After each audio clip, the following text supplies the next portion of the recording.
It was my man P Kid, the pettiest man alive. Was And good. you Was good. already know we got Big Kev. Hey man, we about to talk about some Justin Fields. Hey, we finna talk about a little bit of Lamar and just black quarterbacks as a whole. We gonna start off to this next. You are now tuned in to Chicago Bears Central, your number one place for all Chicago Bears news and content. I've always loved that Yeah. intro. Hey, bro, it's clean. Hey It man, is clean. it's very clean. So Low key jealous. Hold on. hey, hey, we all here to step Hey our P, I game up like it, man. I together. see you already. I see you sipping, man. I would normally be sipping, but I got some things to do. Facts. Hey man, it's What is that 5 o'clock whiskey? somewhere. Is that some Is Bro, that y'all, bourbon? This bro. is a whiskey, man. This is an Irish whiskey. Proper 12. I know we ain't Proper sponsored by it. 12? Bro, y'all Mm. so y'all are terrible. Y'all so bro. But yeah, Hey, man, I'm we trying to had get the sponsorships. I mean, y'all should be trying too. They give hey them for out sure. freely. Yes, Hey, sir. for sure. Hey, Amen. anytime. But what up, y'all, man? We finna sit here. You know, we finna talk about everybody's favorite bear. I'm pretty Right sure now. that's everybody's favorite bear. Justin Fields. So like the reason I've been cooking this up a long time. Like, if anybody know my boy Petty Rose, my boy Petty Kid, bro, that man always has some takes on Justin. And hey, he be having some solid facts. Like, I can't even go with it. So like, I'm gonna start with you, kid. What as you it's been 2 years, correct? We've been Been 2 2 years. years with Justin. So how do you all think about how do you think about Justin? Work in progress. And I'm just very realistic. I see the potential, but there's a lot of people who've come into the NFL with potential that never really realized it. And so I have a cautious optimism about the Bears organization as a whole. Like I was cautious about Ryan Poles right up until the move he just made, right? And I'm still very cautious because the way things work out. Let's just say, for instance, Bryce Young or CJ Stroud goes out and they are the second coming of Deshaun Watson and all that. Mm, We might be looking at this situation like, yeah, we should have got that. Like it's yeah, one of those things where hindsight is always 2020.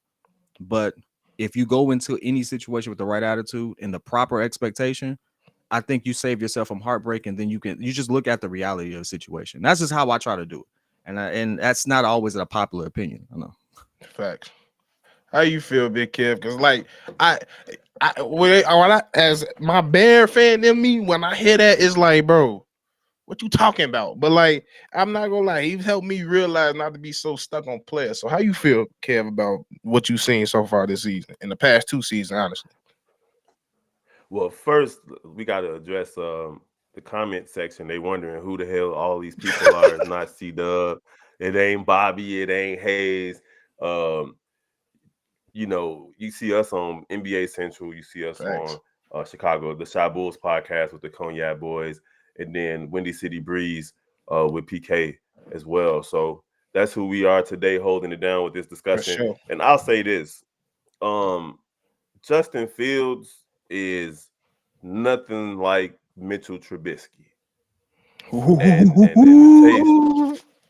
the taste that Mitchell Trubisky left in my mouth from draft night forward. Like I remember when he got drafted, I walked around in a daze for like 20 minutes, like Mitchell Trubisky. Who the hell is Mitchell Trubisky? Like from Mhm. Duke or wherever he went, North Carolina. Like North what? It's a Carolina. basketball school.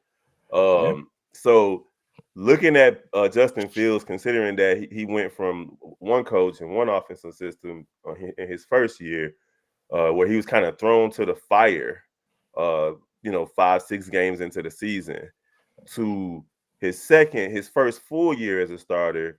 I mean, you got to be somewhat happy with the results. Obviously, you don't want just 3 wins, but considering the offensive line, considering the wide receivers, considering that the front office decided to get rid of the entire defensive leadership, which led to, like, it's games the Bears would have won because they scored 30 points themselves, that if we still had a decent defense, they would have won those games. So you can tell that the front office they didn't want that defense that was the first 5 games out there holding teams to 0 points in the second half.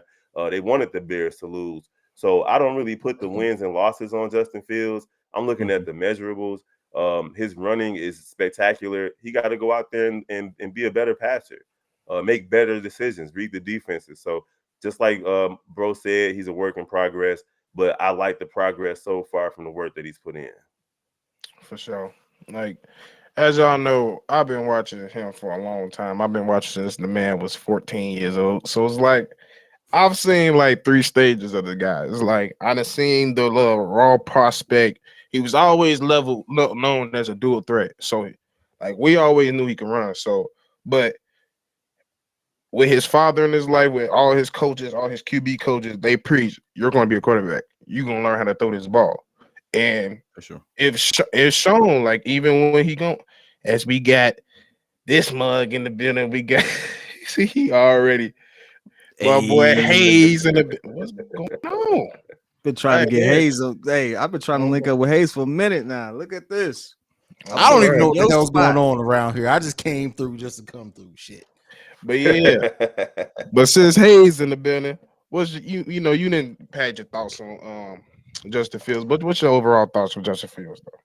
In what sense? Just as in general as a quarterback? Just the past 2 So years far. that you've seen so far, yeah. I mean, there's been flashes of greatness, not just goodness, but greatness. But I think that as great as he is, he's looked as a runner and dynamic. He's looked as a runner. You need to show something passing wise. Now the team hasn't done the best at supporting him to develop in that way, and I think that all changes this season. But it's kind of hard to give a full picture on Justin Fields just because the most important part, regardless of how the position of quarterback has changed over the last decade, still the most important part of a quarterback is how you pass and manage the game. And we just haven't gotten to see much of that from Justin Fields yet.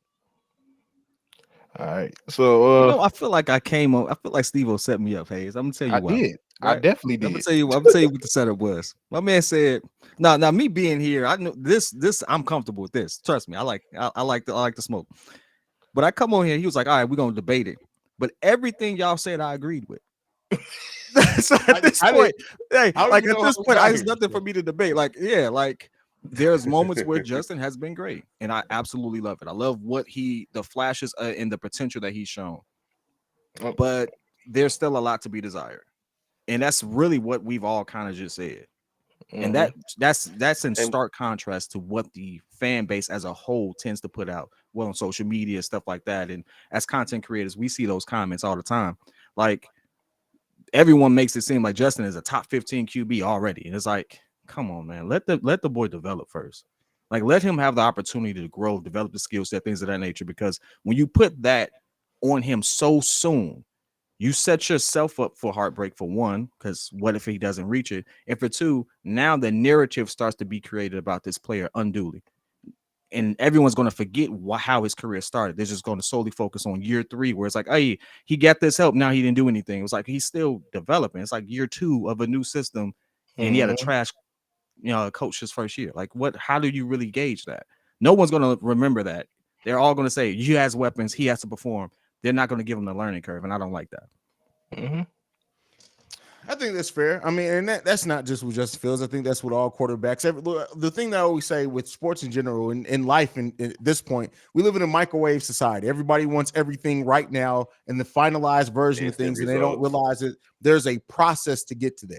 And the process that Justin Fields has gone through so far has not been a process that's conducive to being able to really develop as a passer. He just hasn't had that yet. And I do think that, right or wrong, like, people are going to judge him based off everything right now and not really taking into account the variables that are realistic with him. He's had a run for his life since his rookie year, since the first time he ever came in and got a snap. And while he has, I love the tenacity, I love his ability to still extend plays with the run. He still has a lot of room to grow as a passer, and we may see that this year. But I think people are going to forget that this is the first step. It still may be another 2 years even after this until we see what Justin Fields is ultimately going to be as a passer. I mean, we saw what he was capable of. We saw what he was capable of at Ohio State when he had 5-star athletes all around him, a great offensive line, great receivers. That man was putting that ball on ropes and dropping them in the red basket, throwing 50, 60-yard touchdowns. So we know that he got the arm strength. He has the talent. It's just that in the NFL, when you're coming to a bad team, you gotta get used to that, used to the speed of the game, and the team got to put better players around him. So going into year 3, I do expect a step forward. Like I don't expect him to have just a mediocre passing season. I expect him to take a step forward. For sure. Facts.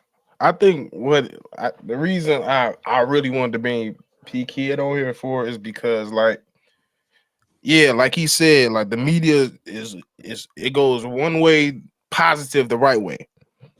But it also is that media that goes straight left and that's very disrespectful when it comes to Jerry. Whoa, what am I talking about?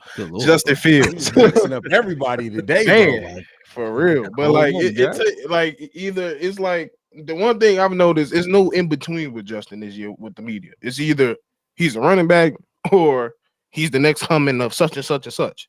So it's like I've always known that that's where the argument stands with, because we hear he's a running back, so you have that passionate fan base that goes like, no, he really could be a top 15 quarterback, and that's when that Petty and P ear go off and like, like, do you actually hear what you saying right now? And it's like, no, I believe he could be a top 15 quarterback but given the situation, there's no way he can be that. Like, yeah. And my thing is, I feel like there is no quarterback in the history of this league that's been in the worst situation as Justin. None. I don't know. Peyton Manning's rookie season was tough. Peyton Manning was good. Peyton Manning's rookie season was tough, bro. Like, it was tough, but did he have the dumb coach? Jay Cutler got sacked 60 times one year, bro. 60. People were calling Peyton Manning, ready to call Peyton Manning a bust after his rookie year, bro. Drew Brees, same way. Drew Brees did have a bad one. Yeah, he was almost out the league. He had 3 good years of just trash. And I'm a Brees fan. I just went back and remembered that part. But you know what it really boils down to? I think as a city, we've been deprived of greatness for so long. Yeah. And it creates this uneasiness amongst the city. We want it so bad, right? Mm-hmm. And I call it the Jordan effect, because everything gets compared to the winning ways of the 90s. Mm-hmm. And that was a different time. I mean, I was only a kid, but I just remember the electricity that the Bulls team brought to the city that whole decade. Like, you couldn't tell anyone from Chicago anything, right? like, but I think we got Mike. Too, you know what I'm saying? Even then, that still took 6 years. That still took 6 years, right? But even still, you knew you had the best player in the world. Yeah. And that meant something. I got the best player in the still world. Can't tell nobody about the Chicago Bulls. Yeah. We might not be winning, but I got Mike. So it don't even matter. Just wait till you get some help. And like that, I remember, well, obviously I wasn't born then, but my parents were huge Mike fans. And I just remember the electricity that brought in when he finally started winning, what that meant to them to be a Chicago and stuff like that. And I really think that's what the city wants. We want our major teams just to be competitive. We want our major teams to have some competency behind them. We want to have something to cheer for. And we are a real grinded out type city. So when you have that type of thing, you walk with a different swag when your whole team is clicking. I don't know what that is about sports and why it's so ingrained into society the way it is, but you feel it. Like when the Cubs won, I didn't watch half that season, but I felt proud that the Cubs won. Why? Because they broke 100-year curse. Like you felt different about it. You felt the energy within the city. We ain't had that for the past years. I ain't gonna lie, I did, but I was a whole Blackhawks fan. So. I'm talking, it was 2016 when the Cubs won. Stop. I got the wildest story. I was a whole Blackhawks fan too when they were winning. The Blackhawks was winning. I was on that. And then secondly, top 15. If we're saying Justin Fields is at 15, that's average. That means that we're really just asking him to be average. And that's what we expect coming into the season. Don't come in and throw 20 interceptions this year. We need you to be an average quarterback going into your 3rd year. Because if we're just talking top 15, it's 30 teams in the league. So that's not a bad ask from Justin Fields. All right. I gotta ask y'all something. So it's kind of like changing the topic a little bit, but not really. So the number one thing we hear now is like, can he turn into a Lamar? Can he turn into a dude out of Philly? Can he turn into a Josh Allen? Like, can he be that? And that's why I bring it up, because it scares me to death that everybody wants to compare it to me. I'm like, bro, I don't want him to be like Lamar. I don't want to be like Jalen Hurts. I want him to throw. Like, I don't want that. So, especially seeing what's going on with the Lamar situation and all, even though it's way more stuff that got stuff to do involved with that. But it's like, is that in the back of y'all mind like me? So it is really, that kind of freaks me out. I don't like it. It freaks me out that you wanted him to be Lamar Jackson. I don't. Or that's even mentioned. Yeah. I'm not going to go on a tangent to denigrate Lamar. I think one, he's doing himself a disservice. Go get yourself proper representation. Insulate yourself a little bit better. I know trying to keep it in family is a really good thing, but at a certain level, when you're dealing with those type of zeros, go get you some representation, bro. It's just the best thing, and it keeps relationships open because owners will do what's best for them, and it's not personal; it's just business. But right now, everything is directly at him and his mother. Now it's personal, and that's not a good recipe for business. So that aside, I don't want my QB to have 4,000 yards rushing 5 years into his career. I just don't want it. That's just not my flavor. That's not what I look at when I look at for a high level QB. When you see 4,000 rushing, I know it's a great number, but I think of the potential to get hurt. Yes. You running a lot, and it's like, hey, that's not sustainable. And there are only certain outliers, and every outlier in the NFL that had a run first QB, or I'm not even gonna say run first, a QB that excelled at the run game. Let's just say that they didn't have long careers. Cam Newton's peak was really, really high, but you can't tell me them lows don't hurt. Same with Mike Vick.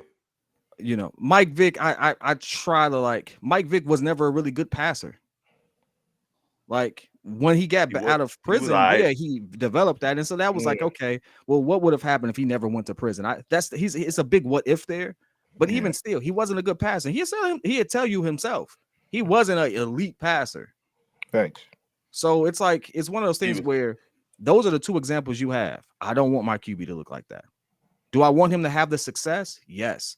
Do I want him to get the praise? Sure.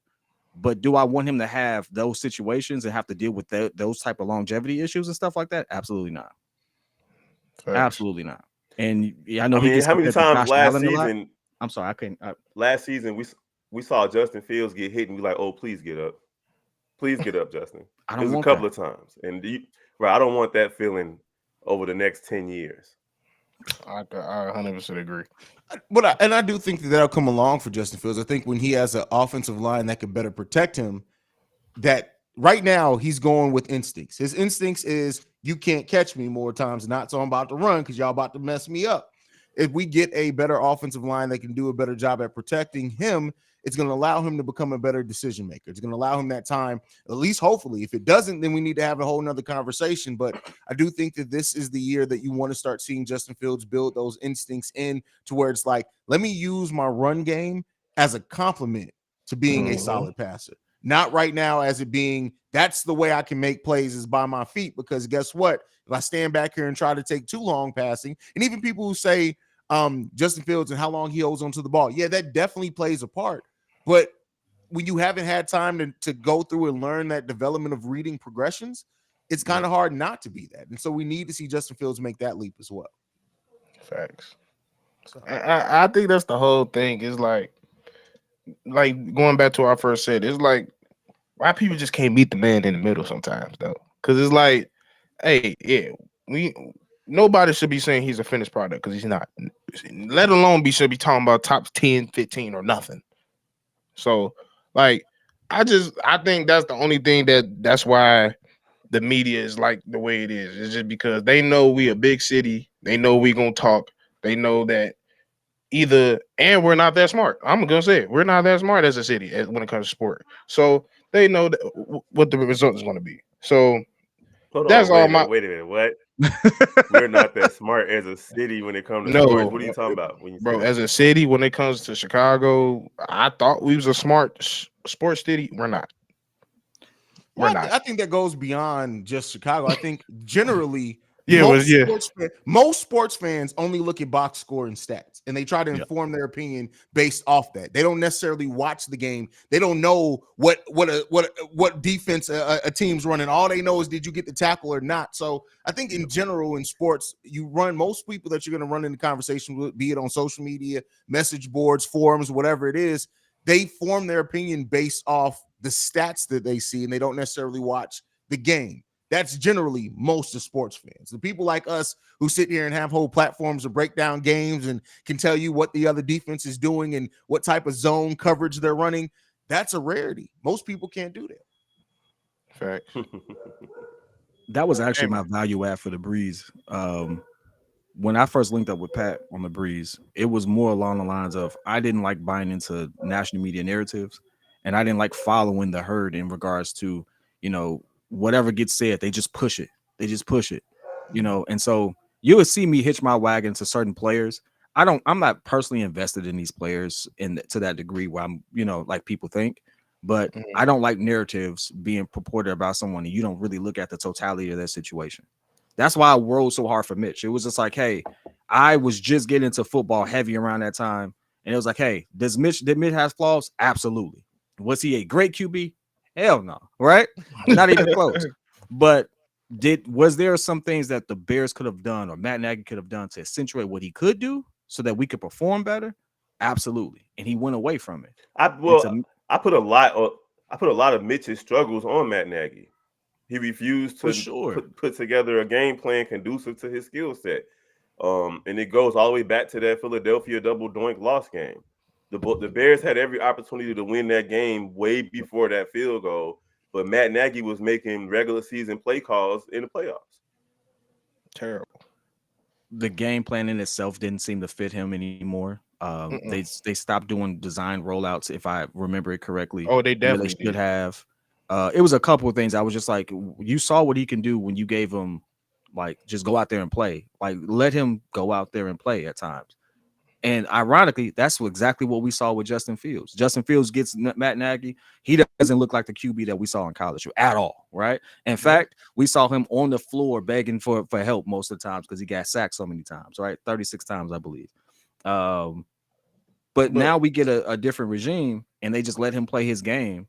And no, it wasn't the passing game we wanted, but he built confidence in himself. He started making plays for himself. You saw him want to win, and you allow a player to just develop and come into his own, right? You can't break your young player's confidence. When you break a young player's confidence, it's a wrap. It's a wrap. That man is going to be in his head the rest of his tenure with you, and that's what happened with Mitch, in my opinion. So I'm happy that Eberflus and I forget the other guy's name. I'm glad that they didn't do that to Justin.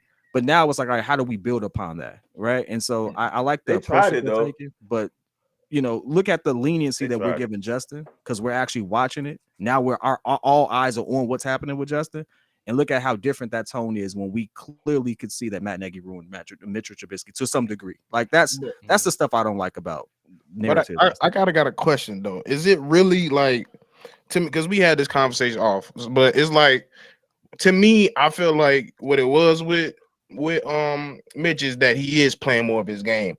To me right now, it's more of a survival tactic to me with Justin. I don't feel like this is his game, because if you hear him talking, he like, bro, I didn't do this in college. I barely did this in high school. Like, and then he even said, I got faster in the league. Like, I wasn't this fast. And he like, bro, right. So he's like, bro, my legs hurt. Like, I don't want to do this. So it's like, so to go on to the next thing, this is my thing. So since they always want to compare to Hurts, do we want to look more at the AJ Brown aspect of he joined bringing an ex receiver like we just did, or we want to look at, like, to me, I look at more like, bro, Justin, forget all that. You need to be talking to Jalen and figure out how he get all these throws down, because he was making throws this year that he wasn't making last year. Like, he extremely improved on that. So is it like, which one, like? But the AJ Brown factor plays a huge role in that. Like, cause they got basically two number one receivers out there with Smith, and Brown. Yeah. So like, if I could throw the ball up and I know that this person has the capacity, the catch radius to go get it, I don't even gotta throw it perfect. it's different for Justin Fields because he was throwing perfect balls and niggas was just dropping them. Let's just be 100. Yeah. They was just dropping them. Well, he still had some of his mistakes. Like Yeah, he definitely- did, but of course. there were like I would say this: Justin Fields easily has 500 more yards reception if people could hold on to the ball last season. Easily. Now But that still doesn't break him into the top 15 to 10, but it does help a lot. So I think with the weapons that now Ryan Poles is giving him, I do think that it is important as well, and I don't want to overlook this part, is that he made that trade as early as what he did, because now that allows DJ Moore to be there for all the OTAs. It allows him when Darnell Mooney, Chase Claypool, and Justin Fields go to do their practice at Hallis Hall. Now DJ Moore can be there. They can build up that chemistry. It's important that he made that move when he did, as early as he did, because now you have your weapons set. You still need to do your offensive line, but now Justin Fields can build this chemistry with this wide receiver. And Luke Getsy now knows exactly what weapons he's going to have. He made so many excuses of, Chase Claypool, we didn't have time to integrate him in the offense. You ain't got no excuses now. You know now you need to start building that playbook now, because we don't need those excuses of we didn't have time to integrate them into the plays. Facts. Amen. Hey, for sure. All right, man. Let me see what some of the chat people saying, man. The biggest thing I see in the chat is the comment I see about Jalen Hurts and What do you say? Josh actually was step 4, what the passion level should look like. That's actually a good question. Well, some of them were saying that. Oh, go ahead. No, Restream tends to prioritize the guest over that. So like sometimes I can't even hear you. So that's my fault, bro. No, it's all good. So what happened with this? What should we look forward to as far as a step forward in passing numbers? That's all going to be predicated on the offensive line. Yeah, if the Bears don't go do right, yeah, exactly. You can't really say what the numbers are going to be until we know if we have a solid offensive line out there to protect the passing game. Yeah. I feel the same way. Well, unless you just don't have a Joe Burrow experience, like you getting yards, but when it come time to really make that play, it don't happen because you don't have O-line. So it's like I'm not really too much carrying on the passing numbers. I am, but like I'd rather you just get everything together first so we can be in position to actually win. Because I feel like with winning, everything's gonna come together. Go ahead, PK. I was gonna say I disagree completely, and the reason why is because what is the biggest knock on Lamar Jackson right now? No weapons, no playoff wins. Not just no weapons. Look at the production, because you can't tell me you didn't have no weapons. Like Mark Andrews had 1,000-yard season with him. Mark Andrews is a good tight end. He's had weapons. Now, did he have a bunch of number ones? Absolutely not. But he had enough weapons for you to sit there and say you should be throwing more than 3,000 yards on a consistent basis, and that's a fact. Like he should have more yards. Mitchell Trubisky has just as many yards as Lamar Jackson. Deshaun Watson with the year off, which puts them now about the same amount of active time and half a season suspended, has more yards than the Lamar Jackson. Well, and here's what I'm going to say. But Lamar Jackson had true receivers. But go ahead. Lamar Jackson in Houston had some receivers. Here's what I'll say is that Justin Fields and Lamar Jackson threw for the exact same number of yards and touchdowns last season. The exact same. He only had five point higher QB rating. So anyone who's comparing Justin Fields and Lamar Jackson, we don't want that. Justin Fields already with a terrible offensive line is basically Lamar Jackson. I know people are going to be like, "Haize, you crazy for saying that," but it is, and he's having a way bigger impact on the ground as well. We don't want Justin Fields to be Lamar Jackson. I don't want that. Justin Fields has so much more potential to be greater than Lamar Jackson because he's done so with having a terrible offensive line and no goddamn weapons. Justin Fields just threw for 2,242 yards with not a single weapon and Darnell Mooney missing most of the season. And that's the same number that Lamar Jackson threw for last season. Y'all miss me with those Lamar Jackson comments. I don't want to hear that no more, fam. I don't want to hear the Lamar Jackson comments no more. I will go on to say this. If Justin Fields has a Lamar Jackson season next year, that's a failure of a season. On his part, for sure. On his part. I stand on that. Thanks. Hey. So I'm the 3,000 or more has to be the number for him. Yes. He's not had a 3,000-yard season, but a lot of the QBs that we say he's better than have. Mac Jones has a better system. Now, we all know that. We know some of these QBs are in a better system or a better situation. But When it comes to get paid, which is what I'm talking about, when it comes to get paid, what are we going to look at? What have you done for me lately? I need them numbers to be good so I can sit there and like, it don't have to be great, but Daniel Jones is getting a lot of flack for not putting up a bunch of yards and a bunch of touchdowns, but he had absolutely no weapons either. And he got paid $45 million. You look at the fanfare for $40 million, whatever it is, you get it. Look at the reaction to it. No one thinks he deserves it, right? Okay, whatever. I could be on both sides of that. I can agree or disagree. I don't want Justin Fields in that situation. Facts. And at the end of this season, we have to have that conversation. We have to start having extension conversations. Now, you can drag it on if you want to, but what Baltimore did with Lamar Jackson isn't the norm. You're typically having that conversation year 4, heading into year 5, and it's already out the way. Mm-hmm. That didn't happen with Lamar for a variety of reasons. You don't want that situation. And Lamar got an MVP. He got an MVP, and they still like, nah. He declined every year after. For real. Yeah, that is a fact. And he's not healthy. Yeah. He's not healthy no more. So like, I get it. Like I know they all like he's the black quarterback. Bro, people looking out for their business, bro. At the end of the day, I hate that narrative so much. For real, like because I gotta touch on it as a crutch on both. Yeah, I gotta touch on it, like, bro. You know how many black quarterbacks just got paid? Like I keep saying it. Look at Geno Smith, bro. The man just got paid. Hey, Haize, I want to ask this to you. I actually make this comment. $500 million contract.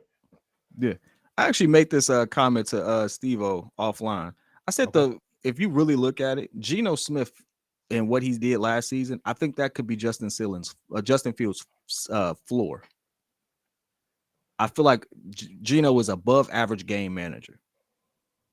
I feel like that's where Justin Fields. If we had him on that level by the end of, let's say, year 4, I say year 4. We are really setting ourselves up for a really good long run with him. What do you think about it? Agree. If Justin Fields has that the season that Geno had, next season, the year after, whatever, as a floor, I like the way you said that floor.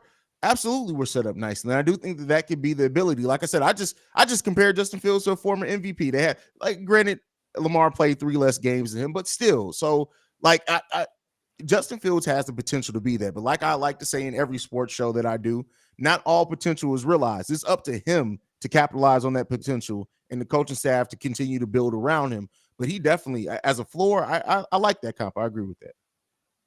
Bro. Now, I got to say this comp. They got nothing to do with this. I said this to Haize. I said, CJ Stroud is a black Jimmy Garoppolo. Bro, that shit is hilarious to me to this day, bro, that you said that.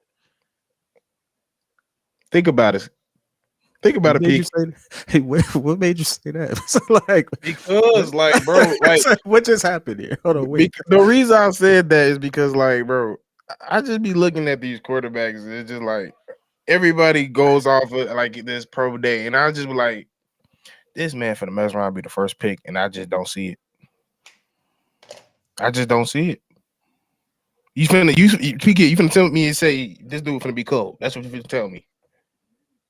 The bad thing about being a top pick in the NFL as a QB is you go to weak teams. So I can't say he will be cold because he's going to Carolina. I think Carolina's going to take him. Carolina was really big on CJ. That's what all the rumor mills have said. I saw that happen a mile away because he's just bigger than Bryce Young. Noticeably bigger than Bryce Young. And they don't have a line and stuff like that. I wouldn't draft Bryce Young to put him behind no protection to potentially get hurt. I wouldn't take that risk. I don't care. The Saints will murder that boy. So I don't see the Jimmy Garoppolo thing. I don't see it at all. And you have to understand that I see what you did here, Stevo. You did this intentionally. No, Haize, what he did was he brought up Jimmy G because he know I like Jimmy G. That's what he did. He wanted to find a way to bring it into this conversation to try to cook me. That's all it was. All right, I did say black. I said black quarterbacks a topic. No. You said he's the black Jimmy G because you knew I was gonna take the bait. So I'm gonna take the bait. I'm gonna roll with you a little bit. No, wait. So Jimmy G has a 70% win. 70 has won 70% of his games. See, however I'm supposed to say that. I've been drinking, whatever. If CJ Stroud comes out and wins 70% of his games, hey, guess what? That's a really good career. Like, whatever you want to say, Jimmy G is associated with winning. It may not always be because of him, but it does happen around him. That's all I'm saying. Okay, so if it's not because of him, nobody cares then. Well, they don't lose because of him either. Haize, you know That's debatable. Man. You know what he's doing. He's trying to get me. Okay, That's I'm debatable. All I can say is, hey, Stevo is more calculated than I realized, bro. Like it's diabolical. He know. Stevo, I see it. It's hilarious. Hey, listen, he baited me for a good hour. Like, hey, let's just go on the live. Go on the live. I'm like, I bet. Let's do it. All right, so Steve, I'm gonna give you what you want. Let me give you what you want. Anyway, I'm gonna say this. Whoa. It's a Kevin Hart joke. Chill out. It's not a pause, bro. I'm just playing. Hey, just so make sure that you know, Stevo, because you're young. Kevin Hart is a comedian. He's about this tall. I just want to make sure that you know who he is, because you know you got. He was on Soul Plane. He was on Soul Plane. You may know him from Soul Plane. You know. I'll say this like though, none of y'all. because that's what Steve was trying to do. He's trying to get into the Jimmy G, Aaron Rodgers conversation that we was having earlier. And that's cool. Let's just put it out there. So we hard transition, but this is what you got me here for. So let's do it. One, I equated Jimmy G to winning because that's what the statistics show. Jimmy G is a above average game manager, but for some odd reason, when he's healthy, that man gets it done. I saw him outdo Aaron Rodgers in the playoffs. Some people disagree. I would say, hey, Aaron Rodgers, 4-time MVP. I expected him to do more. And the comment I made was, as much as we talk about Aaron Rodgers, and the numbers are undoubtedly like phenomenal. Like he's like the Thanos of football. If you just look at the numbers perspective, he ain't do a whole lot of winning when it mattered. And he's had a top 10 running game, top 10 O-line. He's had defense. A top 15 defense. He's had the best receiver in the world. And I still remember him having one Lombardi trophy before he got most of that. Mm-hmm. So what happened? Bro, I don't know. I really don't know. Like that by far, I hate saying this. I know there's a Bears. I don't want to give him no glory because he's definitely been the most talented, next to Pat, the most talented arm-wise I've ever seen. So, like, it really don't make no sense. Like, fuck that nigga. Hey, ultimately, I knew that was gonna happen. Like you can't have a Bears pod and not say one of those, right? That's wild. That there really isn't anything else to really say about that. I mean, I think a good segue into how it pertains to the initial conversation we're having is, and it ties into this question.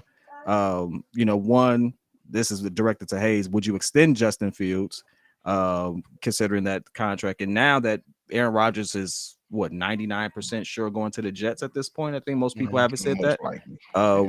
How do we stack up next year in regards to where Justin can take the leap?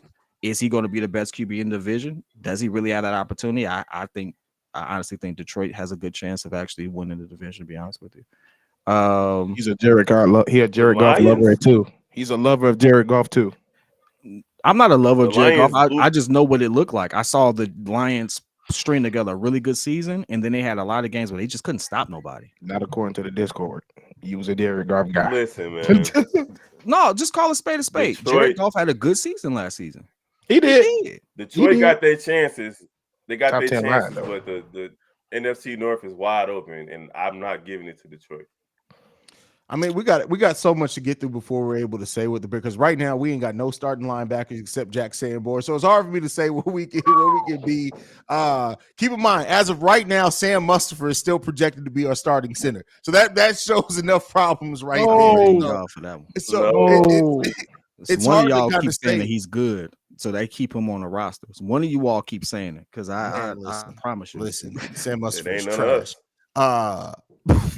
So I got to see what the Bears do first, but I mean the division is wide open. If Aaron Rodgers is leaving, everything's wide open, and if the Bears do what's needed to be done, I said before that on paper, if the Bears go after if they play their cards right in free agency and the draft, they can have a top 10 offense and defense this season. I think the Bears can absolutely take the division theoretically, but we got to see what they do in practice as far as bringing the team together and what weapons we have here on both sides of the ball. Because if they don't fix those trenches on the D, we ain't going nowhere, bro. Trenches on the D. Amen. Hey, final question. I think everybody should have this question. So who y'all picking for y'all ninth? If y'all is Ryan Poles, who y'all picking at 9? And even if you Me, want to I'm trade it, going. tell me. I'm going with Wilson out of Texas Tech. I think that should be, if he's available and Jalen Carter gone, Anderson gone, I'm going with Wilson out of Texas Tech. Yeah, I'm going Wilson too. Just because I definitely don't think Jalen Carter or Will Anderson's going to be there. I'm going TJ Wilson. Not only is he a scheme fit, he's probably a better scheme fit than either of the other two players. Jalen Carter would be a good scheme fit as well. But I'm going Tyree Wilson. And, the fact that the Bears have already interviewed him now 3 times, I think that points to the direction that they may be going there. Now, there is a chance that he may be off the board too. And if he is off the board, I think at that point you got to go Paris Johnson. But I think Tyree Wilson is the pick there. So, or if that Northwestern cat's still there from the offensive line, or whatever, you grab him. That boy gonna be a beast too. That he's been eating a lot of cornbread his whole life. You can tell. Yeah, he got cornbread, but he got Kobe White arms. Listen, I'm telling you right now, Kobe White arms is cool or not. I understand where you're coming from with that. But when you as big as that kid is, it don't matter how armed. You still got to get around. You still got to get around that joint. Yeah. So I feel that. I'm gonna say this. I've been big on you get him help. I've been told, and a lot of people have different opinions, that you get your O-line help in free agency and things of that nature. I also feel like those people have to want to come to Chicago. that's a fact. So, what's the chances of that, right? Especially for elite talent at that position. So I'm going either Peter, as we just mentioned, from Northern, or I'm going with Paris Johnson. I was really big on Paris Johnson, not simply because my name is Paris, by the way, but we watched film and he just stood out, man. He stood out. I was like, hey, 6'6", 315 pounds. I was telling guys before, I live in Columbus. I went in person to 5 Ohio State games last season. That Paris Johnson is a monster. Is all I can say. That's a monster. That's a big dude. I'm big on putting big bodies in front of my QB so he can do his job. And I don't believe the learning curve for his size and stuff is going to be, that big of a learning curve. I think he's going to come in and with Poles and the team they put together here, get it. If that's not possible, if we choose to go offense, I'm going Quentin Johnston, simply because 6'3", that dude is a beast. That's a bit that of a burst of speed, and that just a big target. So when you think about it, he's gonna be gone. I don't think so. By 9? I think he'll still be there at 9. I think he'll still be there. That's the receiver out of TCU? Yeah. Oh, he should still be there, but I don't think the Bears are going to draft a receiver at number 9, though. That's what I keep hearing everybody say that. If they do, because I did not like Ryan Poles' draft last season. I think he missed on not on God, I just messed that. The Steelers wide receiver. There you George go. Kittle, not Kittle. George. Yeah. He was available, and I think we should have did that, because the whole thing is how do you pretty much develop Justin Fields if you don't give him anyone to throw to, and how do you sit there and start building chemistry and synergy with that if you don't even have those options there? So it's like, hey, you could have picked offense and defense. He went all defense first, and I was like, nah. So like if he does a complete opposite, and you look for a big target on a rookie deal that can have immediate impact. I mean, he's 6'4". I think he's 2. Correct me if I'm wrong. I think he's 230. And I think he ran. I think like 210. Like 210. Yeah. Yeah, but he fast. He like 210, but he fast. That dude is when you see him on the field, it's like he stands out at that position. He can go his jack is crazy. He should have played ball. Like he should have played. So I'm seeing some people in the comments talking about Bijan Robinson out of Texas. Hell ain't no way. Ain't no way we drafting a running back in the first at number 9. That's not happening. And I'm telling you right now, I'm gonna have talking about. Go ahead. No, I was saying I was gonna have an attitude if you get Jackson and Jimba too. You better not get him at 9. No, absolutely not. Why? No. If you gonna reach for that at 9, you better get Quentin. If you're gonna reach that far. So and you're right, it's too many needs. So like, and to me, I get Paris before I can do that. Listen, running back is like the most plug and play position in the NFL. You don't draft no top 10. And the Bears, if the Bears do let Monty go, they can get a running back that can slot in. Probably not be the number one right away, but can definitely play with Khalil Herbert. They can get one in round 3 or 4 in this draft. Yep. So top 9. No, top 9, absolutely not. But y'all gotta understand, like, take my opinion with a grain of salt because I look at football sometimes like Madden. So like I'm looking at the Bears like if you really want to put butts in the seat and get the energy around this city, don't even look towards your defense right now because I mean, since I've been alive, all I've known is Chicago is a defensive town. And guess what? I mean, it's true. Defense is necessary. It wins games. I believe all of that. But I ain't seen no competent offense my entire life. Well, here's the question with that, though, is that now that you've added DJ Moore, and this is kind of what been my mindset, not to say that it's the right one or the only one that can be had, because it's just kind of my mindset. You already have young pieces on the offensive line in Jenkins, Bourne, Braxton Jones, which we know Bourne probably ain't going to be a starter. You still got J. Tyree Carter. So I'm not necessarily, if the Bears can get the free agents that are the veterans to come here and be on that offensive line, I think that's the route you want to go to protect Justin Fields, in my opinion, because we have young players there already. And I guess the question I want to throw to you guys is that with now the acquisition of DJ Moore, does that make the Bears a more desirable free agent destination this offseason for offensive linemen? Absolutely. Well, it's two things. One, getting DJ Moore completely changed my position on how the Bears should draft players. That's one, because they have a couple of number one options in their wide receiver room now, like who can emerge as a true number one. Well, that remains to be seen. But absolutely, I think Orlando Brown, especially with his relationship with Ryan Poles, is sitting back and looking at the moves that the Bears are making and like, maybe I can go there and be good, and it's a good team, and we can go there and win. So you're absolutely right. Free agents are looking at this stuff and considering the Bears more today than they were yesterday. That's fair. Can I throw a wrinkle in this whole powwow we're having? Go ahead. Of course. That's why Stevo wanted me here too. I've been waiting. I think it's a lot to be said about what we got back, and emphasis on the first round picks for next year. One of the things that we all know is next year is a better QB draft. And I look at how Poles has played this entire thing. I look at how he's played. I swear to God, I can't stay. Yeah, C-Dub said this on the live stream yesterday after the trade. Like, with the way that did Ryan you? I didn't hear it. Am I repeating something you said? Yeah, you were live at the same time, so I didn't expect But the way Ryan Poles plays 3D chess, not just regular chess, I would not be surprised at all if Poles is looking at that next year and saying, "Hey, there's a possibility we could have a top 10 pick with this Colts pick. I'm sorry, with this Panthers pick next season." Let's go ahead and evaluate. We're going to spend the money on the offense, because keep in mind, I think people too overrate or don't really realize how many positions we need to fill. We have over $90 million in cap space, but I tell you what, the defensive line, linebackers, and offensive line, that's going to eat up about 90% of that cap space right now. Literally. Yep. So I do think that if he makes the necessary adjustments to that offensive line and Ryan Poles is evaluating, I'm not putting it. If Justin Fields, for example, does not take that leap, while I believe that he will, I would not put it past Ryan Poles to draft a quarterback next year. Boom. Well, you can't put it past Ryan Poles because he didn't draft Justin Fields. Like it was even going into last season, it was a question like, are they keeping Justin Fields? Because general managers want their guys out there. And right now, Justin Fields is still a work in progress, like we said earlier in this episode. I wouldn't put it past him either. You can't put it past him.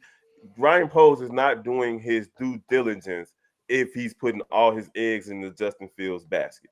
That's what I was just trying to go. Like even with his facts on this show right now, I thought we was gonna come in and it's gonna be an argument or something like that. Y'all speaking truth right now. If all the languages we could have spoke today. I told you, we gonna show this main media how real media is supposed to be. The one here, we not the one. The C-Dub, the one with the wild take. C-Dub would say something like, I'm not even gonna get it. I got a link. All I gotta say is I got a link for you when we get off. Bro, see, I got a Doug, video for you to Leave watch. some love, man. So I Hey, gotta hey, ask shout this: out to was the I gang. off base by saying that the Colts that flirting with the idea of trading Justin to the Colts was a bad idea? it's not a bad idea, but I don't think the Colts will ever have a black quarterback. I'm just gonna be real on that. I'm just gonna be real, honestly. Didn't they have what's his name? Didn't they have the Jacoby Brissett. Brissett? And you saw how that went. Yeah. That's why the Colts are probably so like, definitively that I know he truly believes it. I truly in my heart believe that's why they like, hey man, we finna really trade all this to draft a black quarterback. Will Levis is right there. Bet. Don't even worry about it.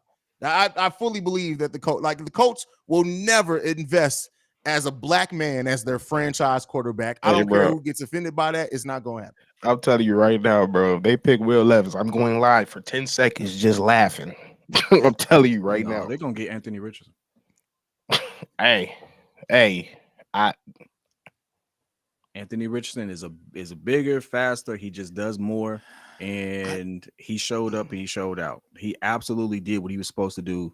I hope he gets it. I hope they draft him. What about Will Houston, Levis? though? Where the heck did that kid come from? Kentucky. Dog, we were sitting there talking about. I tried to hold it. We were sitting there talking about CJ Stroud and Bryce Young. Then all of a sudden, you know that kid Will Levis. Who the heck is that? Well, bro, we saw Kentucky had had a great season last season, and there's always a great white hope at the quarterback position every season that they hype up and put above everybody else. So it happened with Josh Allen either. Nobody know him out of North Dakota State or wherever the hell he was at. Oh, Wyoming. But I ain't gonna lie, he was balling though. I can't even lie though. He was balling compared to Will Levis. He was balling though. Hey, Josh Allen's stature alone and the wheels he got is like I knew somebody's gonna Big Ben all over again. That's all I'm saying. Who Will? Is he that big? No, I was talking about Josh Allen. No, Will Levis is a big dude too. Will Levis is big though. Will Levis is 6'4", 232 pounds, and the Colts are sitting there like, "Hey man, country is strong." Listen, I hear the Anthony Richardson man. I just don't trust the Colts to invest in the black quarterback as their franchise quarterback. Bro. Absolutely not. Hell, we didn't think we was gonna have one. Yeah. Virginia McCaskey does not know. I guarantee you, if you went and told Virginia McCaskey right now, we got a black quarterback, she'd sit there and she'd be like this. Hold on, wait a second. Where's my meme at? What do you mean we got a black quarterback? But wait a second, we got a black quarterback. They make those. Oh my god! Look, and a black GM and a black lady running some stuff. And a black president. What's going on here? Is this Harlem all of a sudden? What's happened here? This is not the South Side. What are we doing here? What? Come on, fam. I thought Harlem Renaissance was over. Imagine her telling Hey, you might be right, BLJ. Brandon LJ, you might be right. Will Levis might fall out of the first round. I hope he does, bro. Bro, he said Mr. Irrelevant, though. That ain't happening. The NFL will not let that happen. He's not falling that far, bro. No. But yeah, man, anything else, man, where y'all can find each other at, man?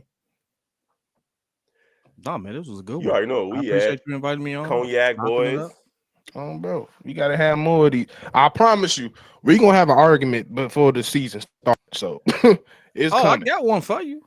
Oh God, hey, listen, I pulled up in your house with all the smoke. Wait, you got one right now? Yo couch. No, I'm just messing with you. All right, man. No, that's all love, man. I appreciate you all. I've been watching you all. You all been supporting us. So I mean, I love to see the fact that we all can collaborate. Haize doing this thing over there on Locked On with it. So I'm glad to see everyone growing and thriving. And anytime you all want me on, man, I'm trying to do a lot content wise this year. So Pat already told me this got to be the year. So I'm like, all right, Pat, get off my back. Get off my back. They say they catch me on the Windy City. They say that Chicago is get on Twitter. Y'all know what the deal is. Cancel. All right, y'all. We out this month. Make sure you follow. Well, go ahead, Kev. You good? My bad, bro. I got these Apple products and they be taking over my MacBook.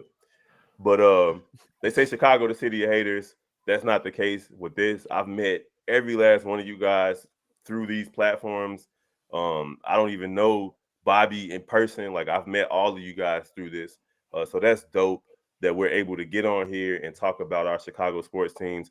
And I guess that's kind of why, Stevo, when you said Chicago sports fans aren't really that smart, I felt some type of way, because I've been watching all of these YouTube channels and all the different streams, and I feel like this is important, what we're doing for Chicago sports. So I'm looking forward to next week with free agency and to see what the Bears got in store for us. Facts. For sure. It's going to be a fun season, man. Free agency hasn't even started. Next week about to be crazy. So make sure you guys are tuned in to both us. Tune in to the Windy City Breeze. They're going to be holding it down over there as well. But that's it, man. Listen, the city of Chicago and sports talk in Chicago, the real sports talk, is in good hands. And that's all I can say, man. We covering it. The national media, let them do the dumb shit they're going to do. We the ones that love it. We the ones that put in the hard work. We the ones that put in our personal time to do this when it doesn't always pay us back. And we the real. And that's it. Make sure you guys support the Windy City Breeze, support the Cognac Boys, me over on Chicago Bull Central, everything. We're gonna hold you guys down every day. But that's it, man. We out this month. Peace, y'all.